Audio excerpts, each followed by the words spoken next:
This episode is brought to you by Indie Film Hustle Academy, where filmmakers and screenwriters go to learn from top Hollywood industry professionals. Learn more at ifhacademy.com. I'd like to welcome to the show Joe Wright. How you doing, Joe? I am excellent, thank you. I'm very well. Thank you so much for coming on the show. I've been a fan of your work for quite some time, so I'm excited to kind of dive into the weeds with you on your career. So first and foremost, how did you and why did you want to get into this insane business? I don't know. I mean, I think I'd like to be able to tell you a story that clearly illustrates a particular moment in my life when I knew I was going to be a filmmaker. But it was more incremental than that. I always knew that I wanted to be in drama somehow. Mm-hmm. My parents were puppeteers, and they did, puppet shows for adults and kids. And so I grew up in this kind of fantasy world of fairy tales, which was no preparation at all for the harsh reality of contemporary life. Right. I went to a drama club after school, where you paid the equivalent of like 10 cents a lesson, and you went and did improvisation workshops with other kids from the local area.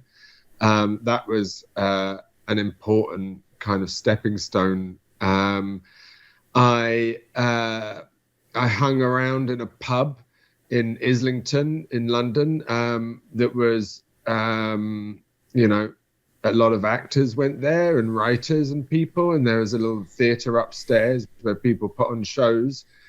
But running parallel to that was a passion for film from, the age of 6. I remember asking my mum how films were made, and she happened weirdly to have a long strip of cartridge paper.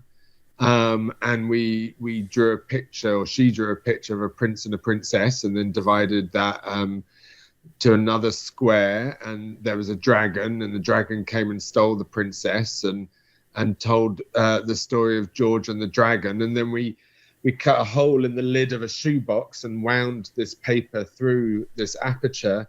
And she said, that's how you make films. It's storytelling with images one after the other. And I guess that kind of set my whole imagination on fire at an early age. Was there a film? Was there a film that lit your fire? There was an idea to be an actor. I thought I might be an actor, you see. And my plan was to be a very famous actor. Obviously, because you're not going to plan to be a, out of work actor. And then through acting, I was gonna move into directing. However, I sat around on my ass for, a year waiting for the phone to ring, and nothing much happened. And then my dad had a stroke, and I thought, okay, I need to do something with my life. So I went to art school, and at art school I was, I gave up acting, and I just started making short films. To answer your question, there are many films that influenced me along the way. I think David Lean's Great Expectations was one of those, especially the power of the graveyard scene, and when Pip runs into Magwitch. And then, when I was about 15, in the same summer, I saw for the first time Taxi Driver and Blue Velvet. Oh, Jesus. And I thought, I thought Blue Velvet was a comedy, actually. But I watched and rewatched those films over that summer, and I think they really had a huge impact on my understanding of what a director does, actually. That's amazing. Now, how you say you were doing shorts? There's a short called Crocodile Snap. How did you get that short off the ground? Get the money? Get the everything to kind of put that thing together? Well, that was after I left college, and I'd made a short film at college which had won a prize, and the guy who gave out the prizes for Fujifilm. The guy, his name was Jeremy Howe, and he wrote to me saying he liked my movie, my short film, and he ran a BBC series called 10 by 10, which was 10 short films of 10 minutes. Mm-hmm. And I called his receptionist every day, bugging her. And I think I bugged her to the extent that in the end, she told me where he was having a meeting that day. She said, if you want to talk to him, just go down there and talk to him. And I turned up and I hung around. It was the Royal Institute of British Architects. And I hung around this very imposing institution for 3 or 4 hours until he finally came out. And I said, Jeremy, sir, I need to talk to you about this film. And he said, well, I'm very late, but you've got between here and Goodge Street subway station to pitch. And so that 4 or 5 minutes of that walk really changed my life, because I managed to persuade him to let me do this short film. And listen, I'm talking about $3,000 probably right. budget, but to me that was an astronomical amount of money and inconceivable for me to get my hands on. And he commissioned this short film, and then that got nominated for a BAFTA, and from there I was kind of on the very early stages of some kind of ladder. Now, how did you make the jump from a $3,000 short to directing Pride and Prejudice, which is a bit more than $3,000 if I'm not mistaken? Yeah, well, I was very lucky. I mean, I always tell sort of young filmmakers who are trying to figure out how to get into the business, how to gain experience. I always tell them to hang around actors, and basically to find if there's a little fringe theatre, if there's an actors workshop, if there's anything that involves actors putting on shows, telling stories, that's your best bet. And as I mentioned before, there was this pub in Islington called the Old Red Lion, and drinking in this pub was this incredibly important character called Kathy Burke, who is an actor and director and writer. She won the Palme d'Or for Gary Oldman's Nil by Mouth. Mm-hmm. And she was very influential. And every time I made a short film, I'd give her a VHS copy of my short film. And without telling me, every time I did that, she would pass that on to this producer friend at the BBC. And so one day I got a call out of the blue saying, will you come in to the BBC to meet Catherine Waring, who is this producer? And I went along, and it was in the days where you could still smoke in offices, and I couldn't see her through the mist of tobacco smoke, although it did smell a bit odd. And through the smoke, I heard this raspy voice say, so would you like to do a 3-part drama for the BBC? And I could have, my heart jumped out of my mouth.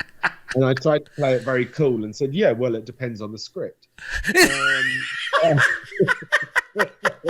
Lessons for everyone learning. If you're in the room and they offer you something like this, you got to act cool. You can't just lose your crap right there. You can't lose your crap right there. So it depends on the script. And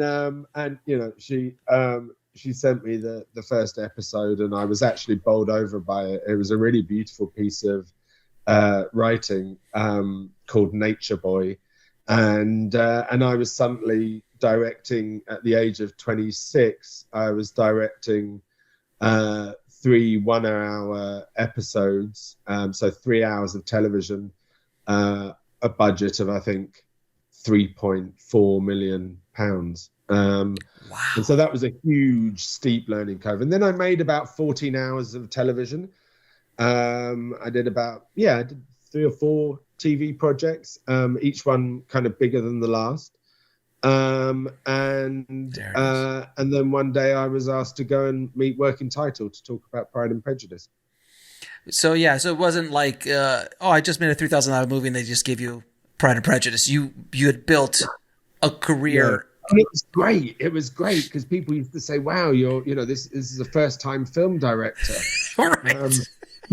As if I was somehow, blessed from heaven with this kind of ability to make, to know how to make movies At that level. At that level, it was very hard won. And I didn't tell anyone that really I was quite, reasonably experienced in TV. I let them believe the myth of talent. But yeah, it was the teacher at that improvisation workshop always used to say it's 99% perspiration and 1% inspiration. And I think that was it. Very, very true. Now, you've worked with some remarkable actors in your career. How do you approach, or do you have any advice on directing actors? Because you've been able to, pull or collaborate on some amazing performances. Yeah, I mean, I think the fact that I used to act as a kid, means that I never shrouded the craft in this kind of mystic reverie. Do you know what I mean? People think of actors as almost being like witches or warlock. This strange kind of alchemy happens, and somehow they're able to do this thing, shapeshift. It's certainly an art. Acting is certainly an art, but it's also a craft. And I approach actors as craftspeople, as collaborators. I am completely open with them about the process. I don't expose my fears too much to them. Because they need bolstering. They need to believe that you believe, even when you don't. But I share the process. I tell them exactly what the story is that we're trying to tell. I make them a part of it, and I don't bullshit them either. Excuse language. Sure. I don't try and kind of, I think they often get infantilized. Right. And if you treat actors like children, they'll behave like children. Where if you give them the respect of intelligence, then they'll reciprocate intelligently. And I think it's really just talking straight to them. And not kind of, I remember, and there are tricks, but I remember talking to Keira Knightley on Pride and Prejudice and saying, listen, you're head of department, right? There's the camera department, there's the art department, there's the acting department. And it's a department like any other department in telling this story. And you as the lead actor are the head of department. And therefore, as head of department, any new department member that comes in on a day to do a couple of lines, your job is to make them feel welcome and ask them if they're okay and support them, and that was a trick that really worked because it grounded her, and it meant that every supporting actor that came in therefore supported her because she had reached out as as the head of department. That's an amazing trick. I've never heard that technique before. That's a really great technique to use. I can't exactly tell Gary Oldman that, but Keira was only 18, so it also, the other thing with actors is that generally they're all different, and you have to figure out what makes them tick, and then and then play to their specific strengths and stuff. Yeah. So do you? I always tell filmmakers this is that as a director, you really need to create a safe space for the actor. If the actor doesn't feel that they're in a safe space where they can really go out on a limb, with their craft, if they feel they have to protect themselves, that's when the problems start. Is that your experience? I think that's a brilliant piece of advice. Absolutely. I think, we're all exposed. We're all, scared of being judged. Am I a good director? Am I a good boom operator? Am I doing okay? But for the actor, they're in front of the camera, and that's a whole nother level of vulnerability. And therefore, you have to support them and create that safe space, which is one of the reasons why I do rehearsals. I do a lot of rehearsals prior to shooting, 2 or 3 weeks for a movie. And that is partly about learning each other's rhythms and so on. But it's also about just getting to know each other and getting to a point where they feel, safe, looked after, comfortable with each other. Because if there's going to be any issues, I'd rather it be in rehearsal than as far as personality conflicts or techniques, one's method, one's not method, things like that. You've got to figure all that stuff out in a much cheaper environment. Your cheapest days are your rehearsal days. But also, 2 other things. I think it's really important to like your actors. So when you're casting, you have to figure out whether you like this person, because you're going to have to talk to them a lot. And I find it difficult to talk to people I don't like. So 1, do I like them? And 2, do I respect their intelligence? Because there's a kind of myth that goes around the airhead actors.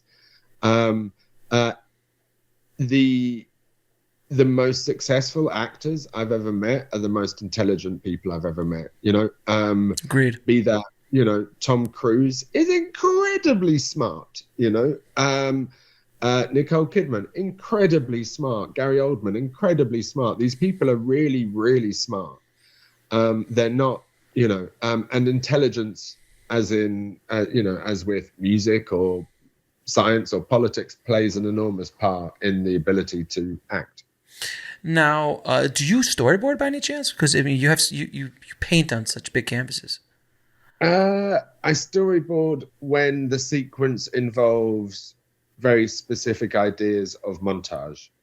When I'm interested in how one image cuts to another, I'll draw those 2 pictures and put them next to each other on a piece of paper and see how they work together. If it's a long developing shot or a long Steadicam shot, then I don't, because I don't find it useful. But I storyboard everything I do. And often also what I'll do is I'll get plans of the set and then just mark out diagrams of the camera move, the direction, the light direction in particular, so that my DP can pre-light confidently, knowing that that's the direction I'm going to be looking in. So I plan very, very carefully, but not always storyboarding. Very cool. Now, there's one film that you made that it's one of my favorites. And when it came out, I saw the trailer and it blew me away. Hannah.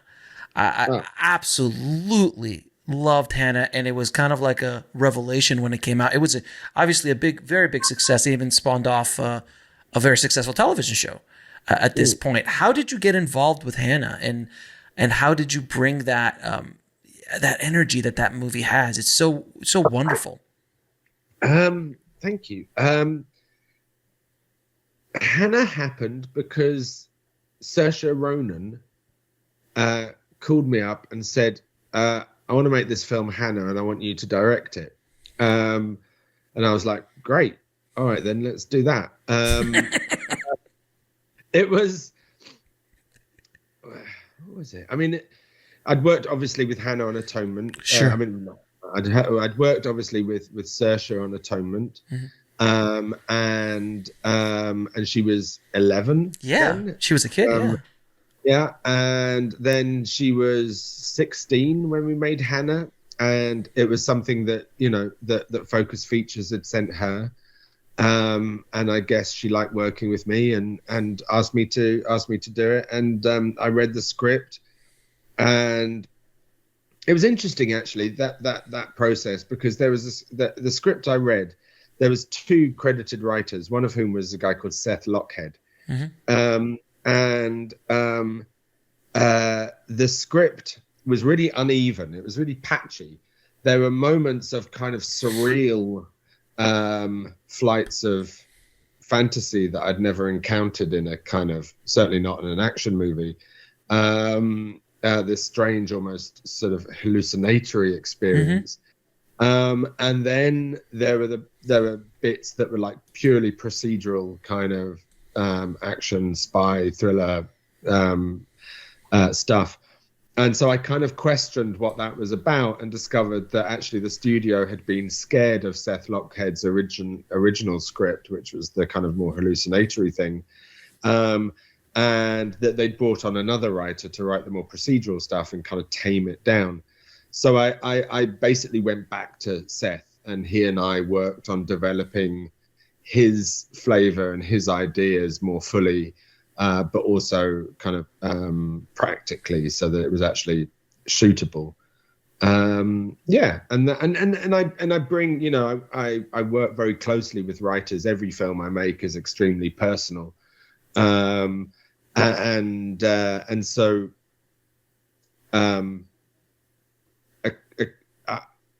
there were elements that I was, you know, there was stuff. I was angry at the world at the time. Something had happened to a friend of mine, a woman who had been, something bad had happened to her.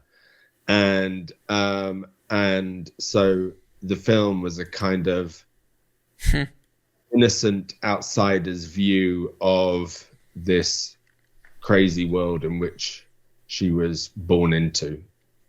And I guess that horrible thing that happened to your friend and this script at the same time kind of came together at that moment where that energy and that anger you might have been perfectly fit that film. I don't know. I think things seem to, if you allow them to, things seem to happen at the right moment. Right. I'm not much, you know, I'm not really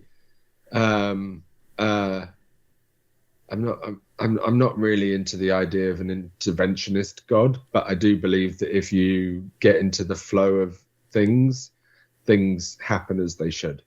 Yeah, I've been given the advice is like, don't push the river. The river is the river is flowing with or without you. You trying to push it is not. It's only going to make you tired. Exactly. It makes you really. I've tried it. Oh, we all have. Believe me, I've tried it. I've spent a lot of my career trying it. And, you're like, can we get this one little project pushed a little bit more? Can we get just a little bit more money? Just let it happen. Let it go. Let it go. Now, as directors, you know, we always find. I'm sorry? As they say in Frozen, just let it go. You read my mind. You read my mind. You must have kids too. Oh God, thank God they're over that phase. Oh my God. Over the Frozen phase. Oh anyway, my God. Anyway. So as directors, there's always a day that we have that we feel like the world is coming crashing down around us on a shoot day or in the middle of a movie, and oh my God, how are we going to get through this? Whether that be the camera fell into the lake, we're losing the light, the actor broke their leg, something happens that you feel like, I don't know how I'm going to get through this. What was that day for you, and how did you overcome that day? Is there a day in your career that you can say publicly? Usually, yeah, right. It usually happens at about 4:00. You know, every day. You think you're going along fine. You know, you've started the morning with confidence in your plan, and maybe you've taken a little bit too long over rehearsals or setting up that shot or this shot, and you've got, you know, 3 scenes to get through, and then suddenly you go, oh God, it's lunchtime and I've only done, you know, half a scene or 1 scene, and then everyone's a bit slow coming back from lunch because they've had the apple pie and custard, and you're trying to get through, and then at about 4:00 you go, oh, you know, oh no, I have 2 hours left and I've still got to do this 3-page scene. Right. How am I gonna ever get through the day? And you get through it by economizing, basically. You get through it by figuring out what the essentials of that scene are and shooting that. And often those end up being the most interesting scenes, because you haven't had the luxury of over articulation. So I think often, and in a way, I'm beginning to try and apply that overall to the films I make. To just, what are the essentials, what's important, and stripping away the kind of the decoration, if you like, and really listening to the story. So that's a kind of general answer for you. I mean, certainly the day that Mount Etna erupted whilst we were shooting the battle sequence of Cyrano, that was a fairly catastrophic day. That was a day where I was like, I would say so. The only solution that day was to pick up the camera case and run. The hell with the day. The hell with your day. I have no other advice for young filmmakers who happen to be facing a volcano erupting other than to say run. Forget the shot. I mean, if you can get the shot, maybe let the camera run for 5 more seconds, but then run. Yeah, and then run, and then run, and protect your head as well, because there are projectile stones being. Well, you were that close, huh? You were really there. Oh yeah. We shot a sequence in Cyrano. Jesus. I mean, Jesus, I laugh now. Right. But at the time I was literally crying. We had planned to shoot the battle sequence at 16,000 feet at the near the summit of Mount Etna. And 4 days prior to shooting, there was a unprecedented snowstorm. And our set got buried in 2 meters of snow, including the 100-foot techno that we got up there, and the whole thing was completely inaccessible. So with only 4 days' notice, we had to reconceive the whole very complicated sequence anyway, down to 8,000 feet, and that was interesting to kind of go, okay, I've got no set. I've got, a bunch of guys dressed as soldiers. I've got no set. I've got a camera and a tripod, and that is literally it. I've got no tricks to hide behind. I can't even move the camera. I've got no track because I'm working on a kind of vertiginous volcanic slope, and to really kind of go, all right, what do I need to tell this story? How can I tell this story with these very few basic tools at my disposal, and that was fascinating. But yeah, then the volcano actually erupted, and that was the end of that.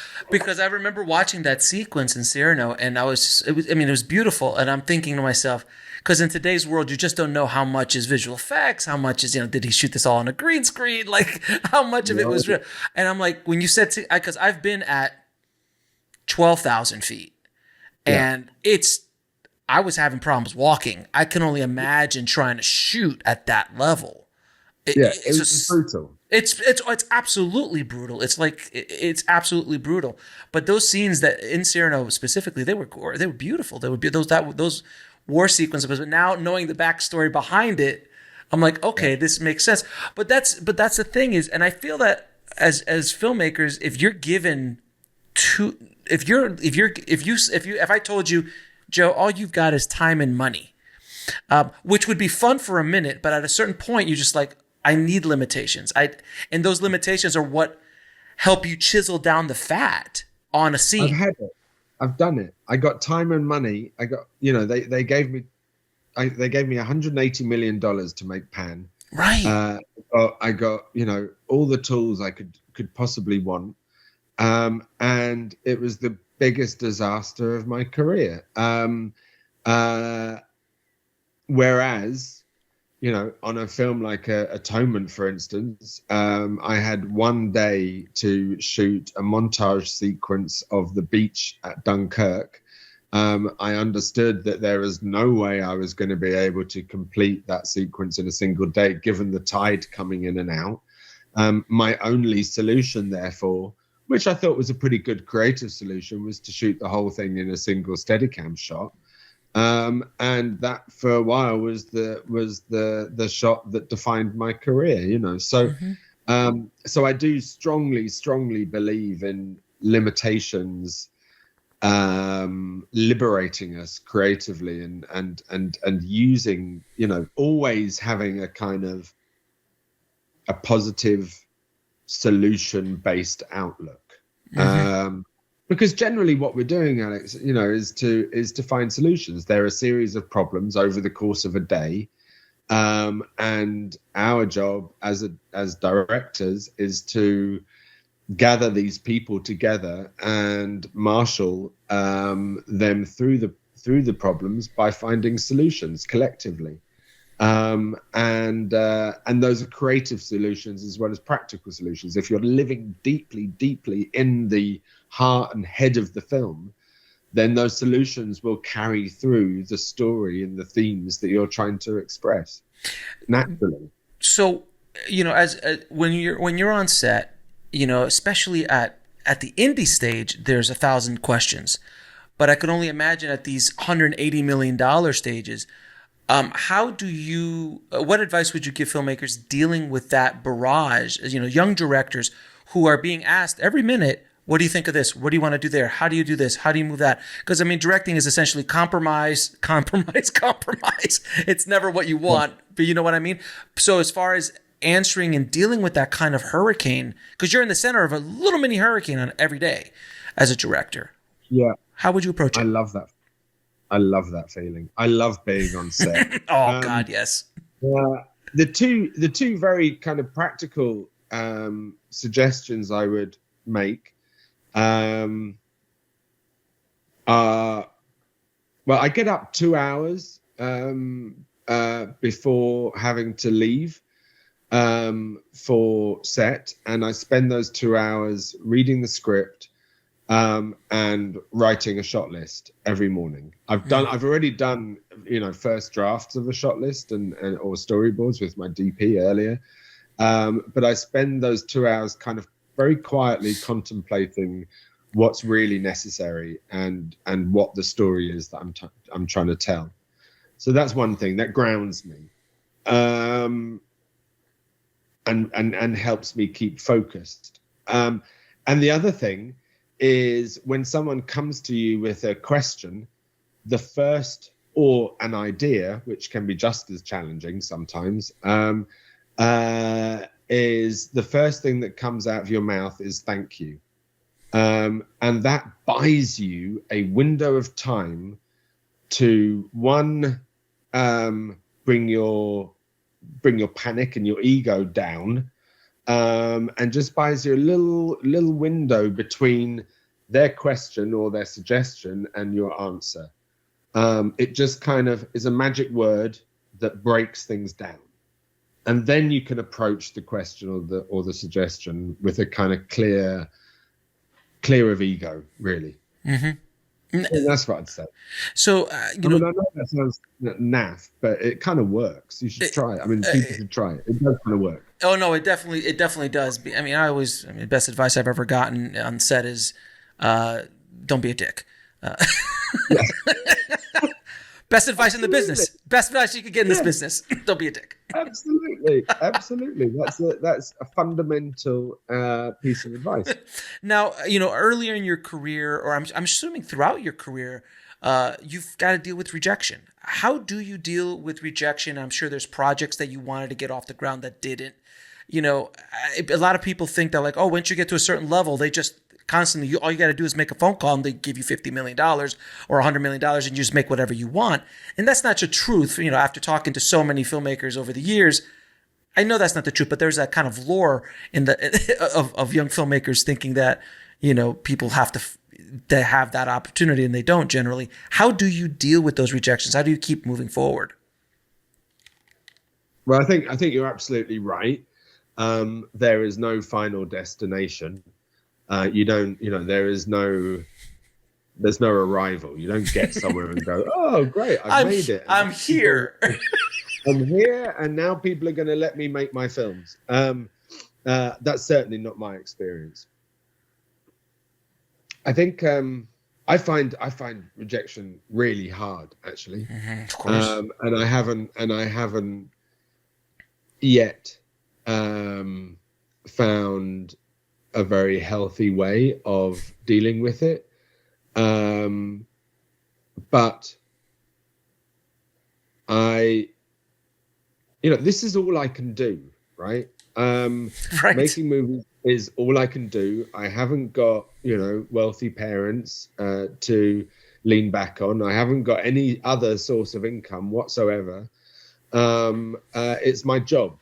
It's my vocation, and it's my life, and it's my heart, and it's everything I love. It's also a spiritual practice, I believe, but it's a job, I got to put food on the table. And so therefore I have to get up, dust myself down, and go back to work. And that's all it is, it's like, okay, that didn't work. Let me try something else. Let me try something else. Let me try something else, because I don't have a choice. I don't have the luxury of going, well, that didn't work and I'm really hurt. My feelings are really hurt. So I'm going to just go and take 5 years off and sit on my dad's yacht. That isn't an option. So it's just about picking yourself up, dusting yourself off, and keeping on going. I mean, I had a terrible crisis of confidence after Pan. I'm sure. I shouldn't talk about it too much, but I had a terrible crisis of confidence after that. I called up Alfonso Cuarón. I said, I'm having a terrible time, and we talked about it. And he's someone who I thought never experienced crises of confidence. He's great. He's Alfonso Cuarón. He made Gravity and Roma. Mm-hmm. He said, oh man, I'm having exactly the same problem myself. He said, I'm going through the same thing. I said, oh, you go through that too? He goes, yes, man, I go through this too. It's hard. We all go through it. And, everybody, and we, and we went and watched a couple of early Italian neorealist movies and felt much better. I think practically something one can do is just go and watch the films that made you fall in love with filmmaking in the first place. Remind yourself of what you love about film. Yeah. Which isn't careerist bullshit. It is the art form itself. And then put that into your work. It's no coincidence that having had that experience, I went and made Darkest Hour, which was essentially about this little guy who had a crisis of confidence. His name was Winston Churchill. But fundamentally, for me, it was about a guy who had a crisis of confidence, who doubted himself as others doubted him. And so I was able to put all of that experience directly into that movie. And, I think as artists, we all have that moment, especially when you're on set. And I've talked to so many different directors at so many different stages of their career, and it happens all the time that you have that kind of imposter syndrome. You could have won an Oscar, and you feel like, oh my God, someone's going to come in and go, what are you doing here? You don't belong here. Security, escort Joe out off the set. I mean, we all have that. We all have that. The only person who doesn't have that is Inarritu. Yeah. Inarritu doesn't have that. I don't think Cameron has it either. Maybe not Cameron. Okay, but apart from Inarritu and Cameron, everybody has the imposter syndrome. Exactly. Maybe everyone else is imposters. They're the only true guests of the party. But the thing is that you know, what are you going to do? You're going to go to the party and go, "Oh, I'm not an imposter. I belong here," Right. and then stand there lonely because you know you think you're the only one that belongs. You know, we all share. We're all common. We're human. Our similarities are far greater than our differences.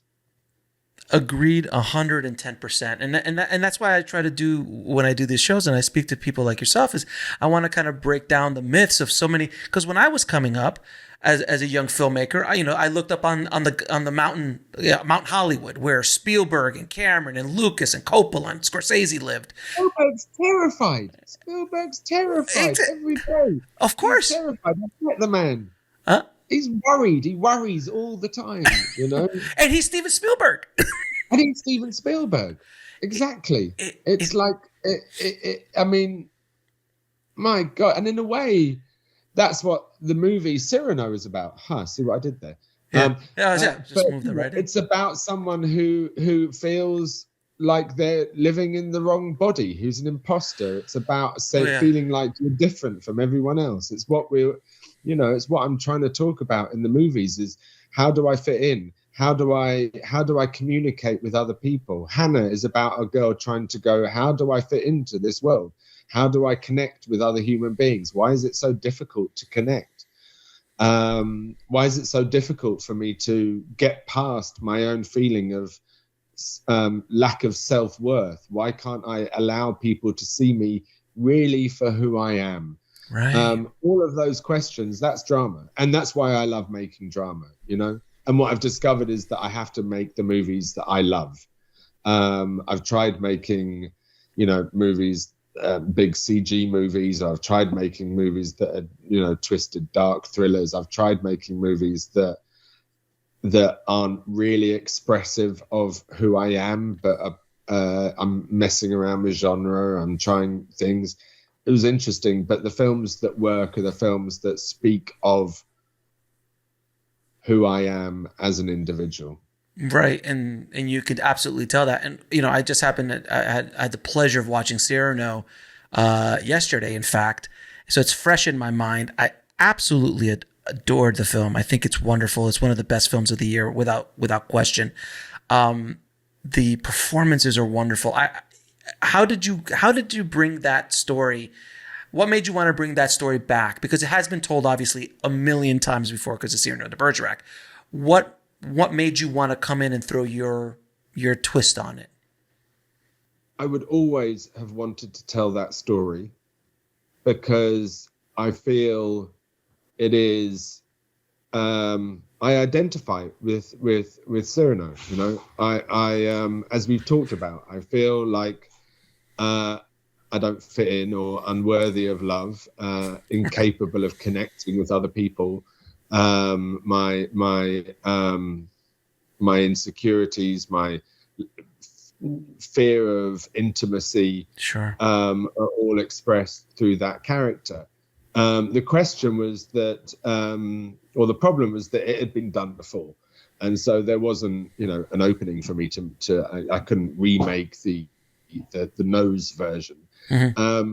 And then when I saw Peter Dinklage play Cyrano, and I think often a creatively successful movie is about the right actor in the right role at the right time, like Gary Oldman in Darkest Hour, or Kira in Pride and Prejudice, or indeed Saoirse in Atonement.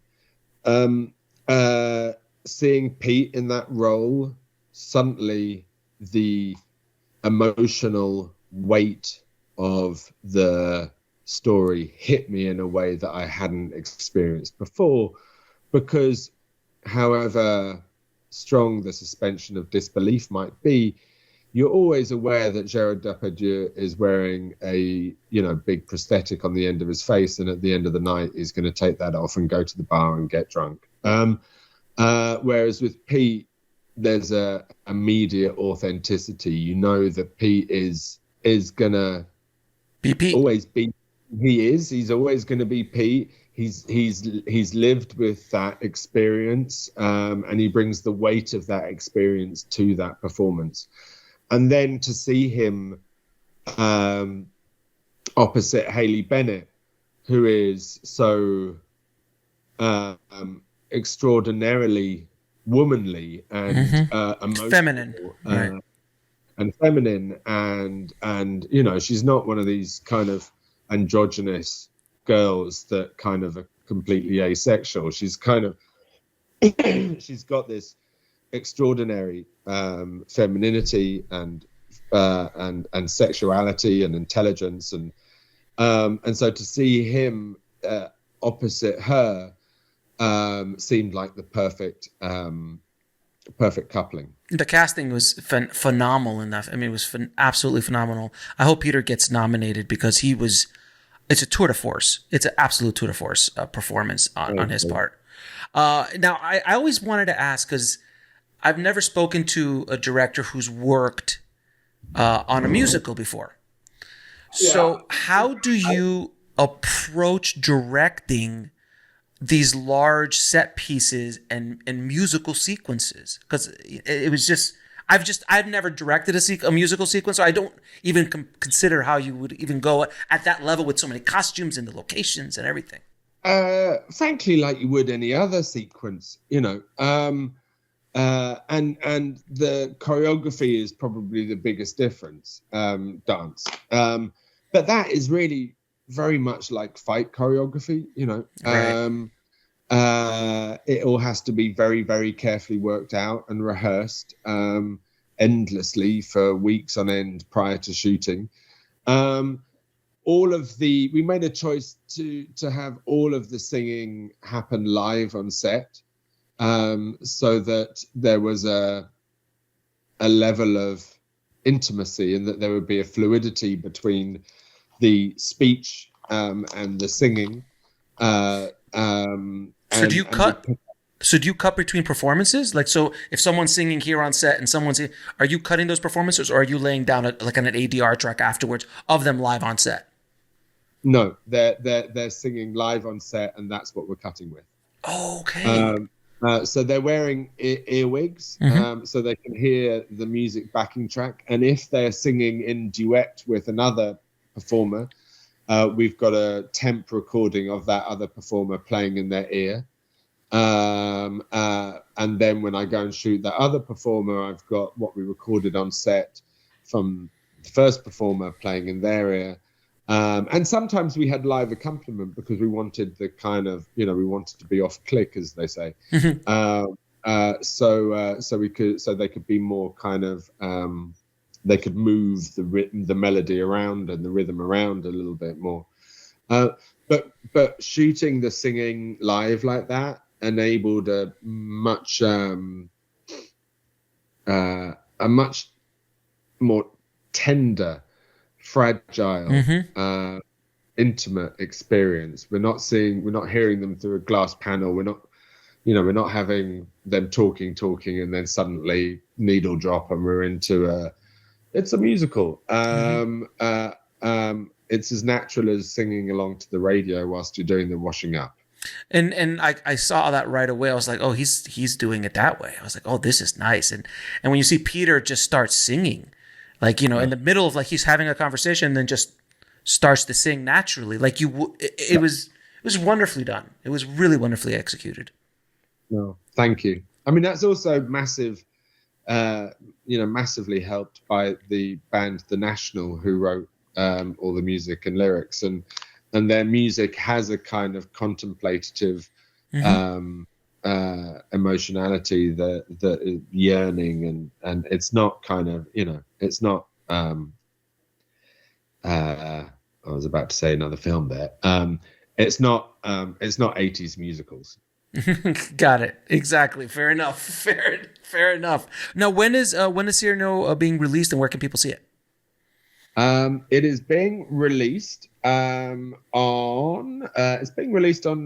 January 21st in, you know, selected theaters, and then goes wide on February the 4th. Okay. And I'm going to ask you a few questions I ask all of my guests. What advice would you give a filmmaker trying to break into the business today? Oh God, I mean, I think we've covered that, haven't we? I think we might have. I mean, yeah, as I said earlier, find actors. That's a great piece of advice. Go to a fringe theatre. Go to, there's a little room upstairs of a pub. Go and put a show on. What is the lesson that took you the longest to learn, whether in the film industry or in life? I'm enough. You know what? That is one of the most common answers. Out of all, everybody has it. A lot of people. That's a lesson that a lot of people have learned. It's fascinating. That and patience. I still haven't learned it, frankly, but yeah, that's a lesson I'm continuing to try and learn. It's always that and patience. Patience is the other big one that a lot of people have to learn still. Yeah. Maybe we've all read the same self-help book, but yeah. And lastly, 3 of your favorite films of all time. Well, I can't even begin to break my favorite films into just 3, so I'll just come with 3 off the top of my head. See, I can't even do that. You could do directors too if you like. I'm trying to be clever. I shouldn't be clever. I should just tell you what the films that A Brief Encounter by David Lean. Okay. Fellini's Amarcord. Mm-hmm. And Visconti's The Leopard. Amazing list, sir. Amazing list. Joe, thank you so much for being on the show. It has been an absolute pleasure talking to you. It was so much fun. Please continue making movies. You are needed in the cinematic world. So I truly, truly appreciate you, my friend. Bless you. Thank you so much.